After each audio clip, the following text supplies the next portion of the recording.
आदाब, मैं हूं मुमताज आलम रिजवी और इस वक्त मैं मौजूद हूं एडवोकेट महमूद पराचा साहब के साथ, जिनसे मैं बात करूंगा फिलिस्तीन के मसले पर, इसराइल के मसले पर, क्योंकि आज 20वां दिन हो गया है कि जब मुसलसल इसराइल हमले कर रहा है और किसी की नहीं सुन रहा है।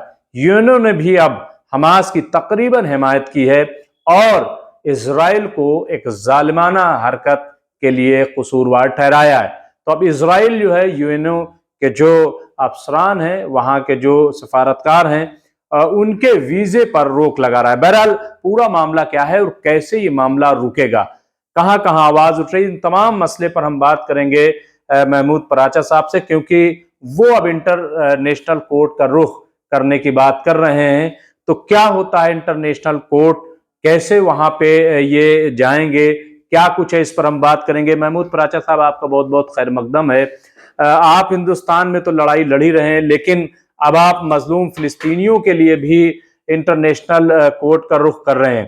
तो क्या तैयारी है, कैसे जाएंगे? देखिए, ये एक इंटरनेशनल क्रिमिनल कोर्ट की जो प्रोसीजर है, वहाँ पे एक प्रोसिक्यूटर होते हैं और ये एक कॉम्प्लेक्स प्रोसीजर है, जिसके लिए हमारे ऑफिस से पिछले 10 दिन से रिसर्च हो रही है कि किस तरीके से हम किसी ज्यूरिसडिक्शनल चैलेंज में, यानी कि जो उनकी हदूद हैं उसके अंदर रहकर ही किस तरीके से हम बेंजामिन नेतन्याहू और जो दूसरे इंडिविजुअल्स हैं, जिसमें बहुत सारी इंटरनेशनल प्रेस के लोग भी मौजूद हैं जो मिस इन्फॉर्मेशन, डॉक्टर्ड इंफॉर्मेशन फैला रहे हैं, या जो आईडीएफ के ऑफिसर्स हैं वो भी किस तरीके से वॉर क्राइम्स कर रहे हैं, उनके खिलाफ हम एक मजबूत केस बना के प्रोसिक्यूशन शुरू कराएं, उसकी हम तैयारी कर रहे हैं। और मैं आज से पहले मैंने जो भी काम किए हैं इंडिया में मजलूमों के लिए, या मैंने कभी किसी से मदद नहीं मांगी, लेकिन ये काम इतना कॉम्प्लिकेटेड और बड़ा है, इसमें मैं सभी लोगों से गुजारिश करता हूं कि इसमें ज़्यादा से ज़्यादा ताउन करें, रिसर्च करने में भी, और हर तरीके का ताउन इसमें हमें चाहिए होगा। ये मैं पहली बार अपील कर रहा हूँ, इससे पहले मैंने कभी नहीं की है, क्योंकि ये काम करने के लिए मुझे बहुत ज़्यादा मेहनत और बहुत ज़्यादा वसाइल की ज़रूरत पड़ी। नहीं, किस तरीके की मदद? एक तो ये कि वो रिसर्च करें, और कैसी मदद आप चाहते हैं कि लोग जो है? बताऊंगा लोगों को मैं, लेकिन कह रहा हूं कि सभी लोग मुझे कांटेक्ट करें इस बारे में। हमें वहां पे भी एक लोकल लॉयर्स की टीम भी एंगेज करनी पड़ेगी, यहाँ से केस बुला के मुझे बार बार जाना आना भी पड़ेगा वहां पे, और एक बड़ी टीम लॉयर्स की जो प्रोसिक्यूशन करेगी वहां के प्रोसिक्यूटर्स के साथ मिलके, उसके लिए हमें काफी डिटेल रिसर्च करनी पड़ेगी, क्योंकि मुकाबला आप लोग समझ सकते हैं किन लोगों से। ये कंबाइंड पावर्स जो ज़ायनिस्ट फोर्सेस की है, जिसमें बहुत सारे मुल्कों के बाशिंदे तो नहीं, स्टेट हेड्स इन्वॉल्व हैं, जो वहां की गवर्नमेंट के हाई रैंकिंग ऑफिशियल्स हैं वो इन्वॉल्व हैं, और उनके खिलाफ एक महाज तैयार करना। और मैं कोई भी काम सिर्फ मुंह दिखाने के लिए या एक तरह से फॉर्मेलिटी निभाने के लिए नहीं करता हूं। अगर कुछ भी मैं करता हूं तो मैं पूरी तरीके से उसमें उसको अंजाम तक ले जाने के लिए करता हूं। तो ये हमारे मुखालफिन इतने मजबूत हैं, तो हमें भी उतनी तैयारी मजबूती से करनी पड़ेगी। क्या पराजा साहब, क्या कोई हिंदुस्तान में ऐसी तारीख मौजूद है कि जब यहाँ से किसी ने इंटरनेशनल कोर्ट का रुख किया हो किसी मसले पर?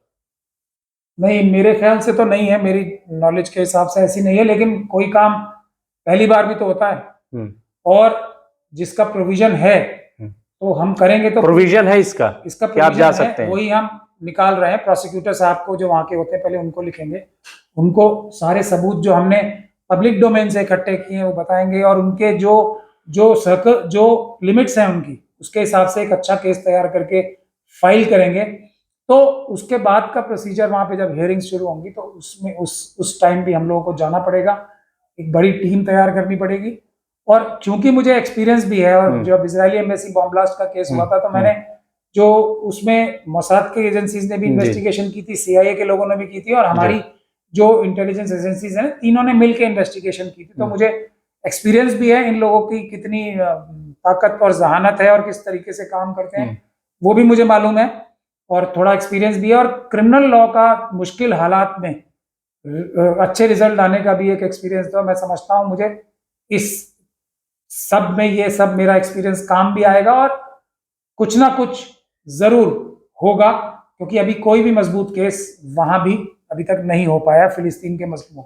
पराचा साहब, ओआईसी जैसी ऑर्गेनाइजेशन है, तो वो क्यों कुछ नहीं कर रही हैं? क्या उनसे डिमांड नहीं की जानी चाहिए पहले कि कम से कम वो आए, उनसे एक मजबूती के साथ डिमांड की जाए?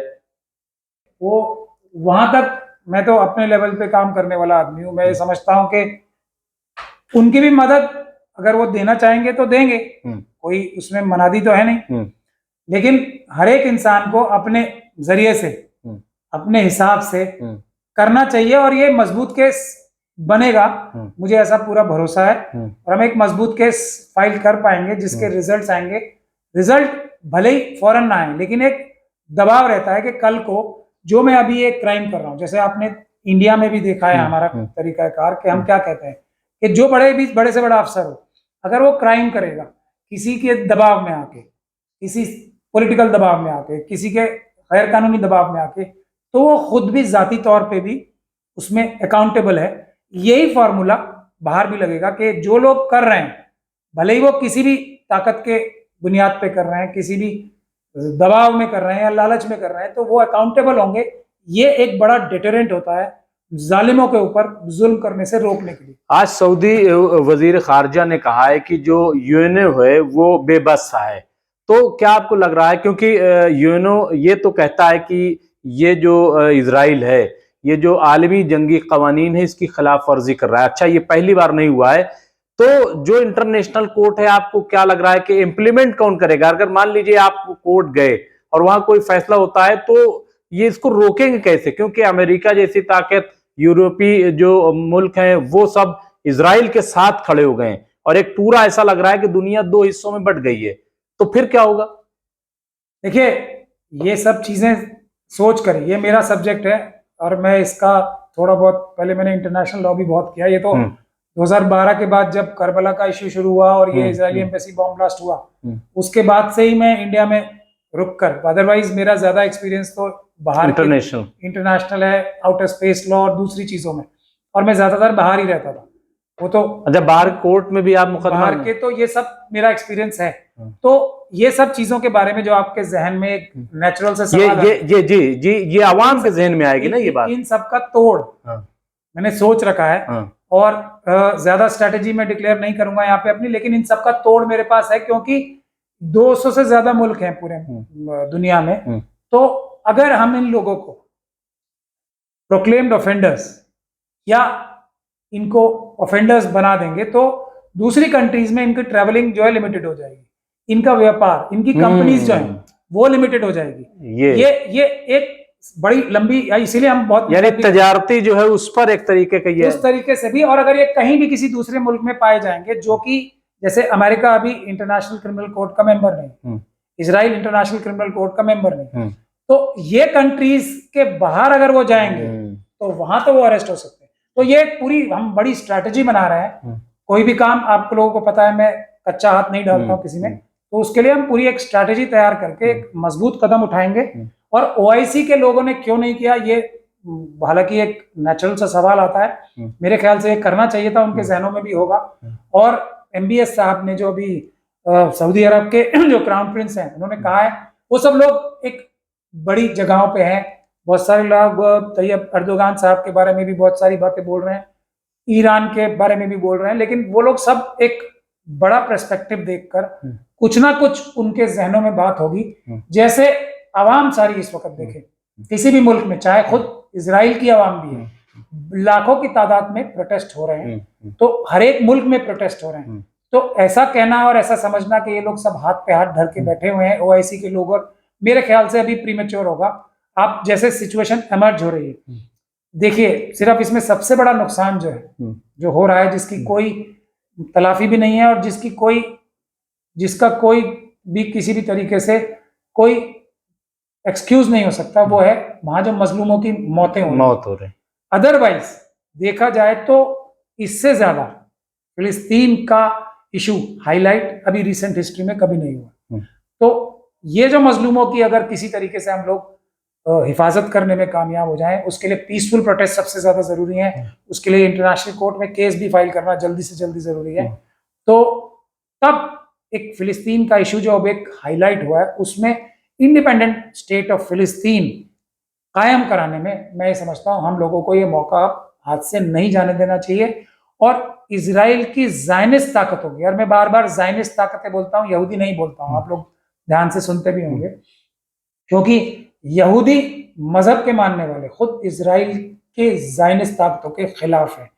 तो जो जायनिस्ट ताकतें हैं उनके झूठ को हमें एक्सपोज करके उनकी जुर्मों की सजा उनको दिलाने का एक अच्छा मौका पूरी दुनिया के सामने है। पूरी दुनिया की आवाम जो है फिलिस्तीन के मजलूमों के साथ है। हाँ, जो स्टेट हेड्स हैं, जैसे अमेरिका के स्टेट हेड हैं, ब्रिटेन के स्टेट हेड हैं, अभी फ्रांस के स्टेट हेड हैं, वो लोग जा रहे हैं, क्या कह रहे हैं, आईडीएफ से जो शायद लड़ना नहीं चाह रही, जो शायद हिचक रही है, वहां पे जाते हुए डर रही है कि हम लोग तुम्हारे पीछे खड़े, तुम लड़ो। भाई एक तरीके से अमेरिका के राष्ट्रपति साहब को ये जाके कहना पड़ रहा है कि तुम लोग लड़ो, हम तुम्हारे साथ हैं, हम तुम्हारे साथ खड़े हैं। इजराइल की खुद की फौज भी अब लड़ने से गुरेज कर रही है। तो ये एक बहुत अच्छी, यहूदियों को कहीं मरवाने की एक साजिश तो नहीं कि इनको मरवा दिया जाए? खैर वो भी अपने आप को इंटेलिजेंट लोग हैं, समझते हैं इजराइल की क्रिएशन। अगर जो यहूदी हैं, मैं जायनिस्ट लोगों की बात नहीं कर रहा हूँ, जायनिस्ट लोग तो पूरी दुनिया में करप्शन फैला के सारे इकोनॉमिक निजाम को अपने कब्जे में करके फायदा उठा रहे हैं। हाँ, यहूदी अवाम सफर कर रही है। इजराइल की क्रिएशन ही इसी कॉन्सेप्ट से तो हुई थी। कोई किसी को यहूदियों से प्यार थोड़ी था। जायनिस्ट लोगों ने, जो दूसरे दुनिया के जैसे आरएसएस की फोर्सेस हैं, जो ऐसी ताकतें हैं जो सबका हक छीनकर अपने कब्जे में करना चाहती है, उनके साथ साजिश करके, और इसीलिए अवाम देखिए फिलिस्तीन के साथ है, हर एक मुल्क की स्टेट हेड्स, जो बड़ी बड़ी कंपनियों के लोग हैं, जो बड़े बड़े इंडस्ट्रियलिस्ट हाउसेस हैं, वही तो हैं सिर्फ बेंयामिन नेतन्याहू के साथ या जायनिस्ट ताकतों के साथ। तो ये उन लोगों के बेनिफिट के लिए इजराइल के जो यहूदी हैं उनको एक तरह से चारा भी बनाया गया। ये अब वो लोग जज्बात में आके या किसी भी तरीके से एक साजिश के तहत वहां चले गए और उन्होंने जुल्म भी बहुत किए हैं, और उस जुल्म के खिलाफ वहां के अपने लोग भी आवाज उठा रहे हैं। 1000 से ज्यादा आईडीएफ के फॉर्मर सोल्जर्स ने एफिडेविट्स बनाए, ये अपनी स्टेटमेंट्स दिए कि हमसे किस तरह के जुल्म जानबूझ के कराए जाते हैं। 1000 से ज्यादा आईडीएफ के। तो ये सब चीजें हैं जो हम अपने जमा कर रहे हैं, ये भी ये सब चीजें हम इकट्ठे करें। हारतेस नाम का एक न्यूज़पेपर है, मैं सभी लोगों से कहूंगा, इजरायली न्यूज़पेपर है, उसको सब्सक्राइब करें, क्योंकि ज़ायनिस्ट ताकतें उसको खत्म कराने के लिए पूरी ताकत लगा रही हैं, उसको फाइनेंशियली स्क्वीज करने के लिए ताकत लगा रही हैं। तो हम सब लोगों को उसका जो ऑनलाइन वर्जन है उसको सब्सक्राइब करना चाहिए। और वो सच्चाई कुछ हद तक बयान कर रहा है, काफी हद तक सच्चाई बयान कर रहा है वो ज़ायनिस्ट ताकतों की। और ज़ायनिस्ट प्रोडक्ट्स को जो ये ज़ायनिस्ट इजरायली प्रोडक्ट्स हैं उनको बायकॉट करना चाहिए, क्योंकि हर एक डॉलर या एक सेंट या एक रुपया जो इसके प्रॉफिट से जाता है, उसको आप समझ लीजिए वो बम खरीदने में इस्तेमाल होता है। जो फिलिस्तीन के मजलूमों पे बम गिराए जा रहे हैं, जो उनकी बिजली काटी जा रही है, जो पब्लिसिटी की जा रही है पूरी दुनिया में, हजारों लाखों करोड़ रुपए खर्च करके जो पब्लिसिटी करके एक झूठा नैरेटिव बनाया जा रहा है फिलिस्तीन के मजलूमों के खिलाफ, उसमें आपका कंट्रीब्यूशन भी है।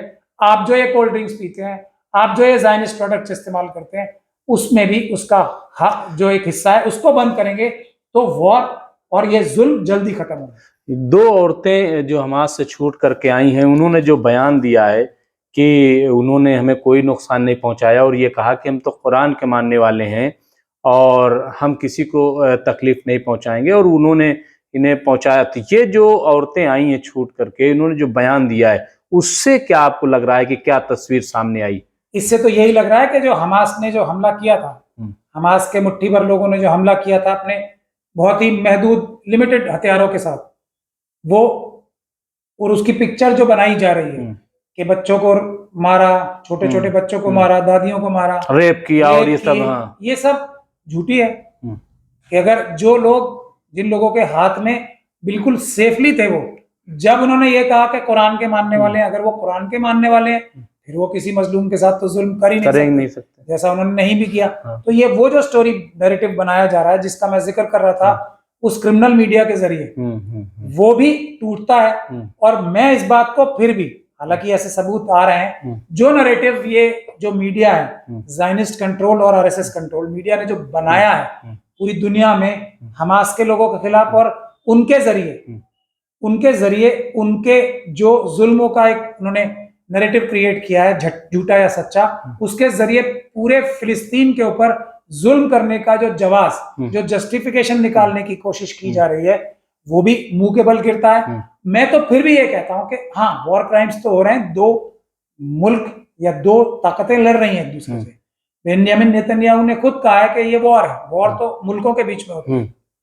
तो ये वॉर जो है, अगर एक तरफ से हमास एक कंट्री है, एक तरफ से इजराइल एक कंट्री है, दोनों ने अगर वॉर क्राइम्स किए हैं, हम बगैर किसी इन्वेस्टिगेशन किए, जो ये जायनिस्ट और आरएसएस की मीडिया जो है, उसके मनुवादी मीडिया जो है, उसका वर्जन भी मान के चलें, तो ऐसा पिक्चर नजर आती है कि 1% अगर वॉर क्राइम्स हमास के लोगों ने किए हैं, तो 99% वॉर क्राइम्स जायनिस्ट फोर्सेस ने, इजराइल के लोगों ने किए हैं।